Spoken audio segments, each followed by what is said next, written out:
A reading from the prophet Jonah. The word of the Lord was addressed to Jonah. "Up," he said, "go to Nineveh, the great city, and preach to them as I told you to."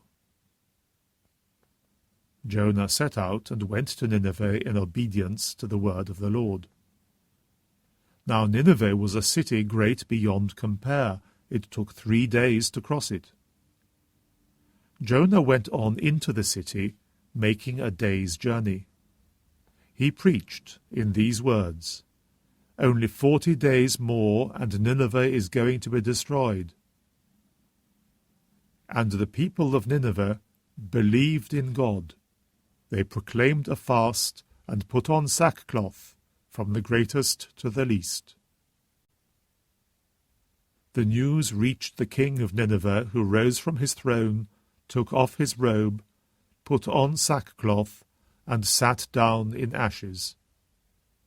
A proclamation was then promulgated throughout Nineveh by decree of the king and his ministers, as follows: Men and beasts, herds and flocks, are to taste nothing. They must not eat. They must not drink water. All are to put on sackcloth, and call on God with all their might. And let everyone renounce his evil behavior and the wicked things he has done. Who knows if God will not change his mind and relent, if he will not renounce his burning wrath, so that we do not perish? God saw their efforts to renounce their evil behavior, and God relented. He did not inflict on them the disaster which he had threatened. The Word of the Lord.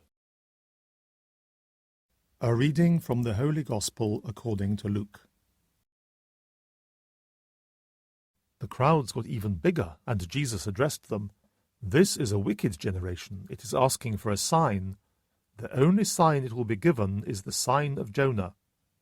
For just as Jonah became a sign to the Ninevites, so will the Son of Man be to this generation. On Judgment Day, the Queen of the South will rise up with the men of this generation and condemn them, because she came from the ends of the earth to hear the wisdom of Solomon, and there is something greater than Solomon here. On Judgment Day, the men of Nineveh will stand up with this generation and condemn it, because when Jonah preached they repented, and there is something greater than Jonah here." The Gospel of the Lord.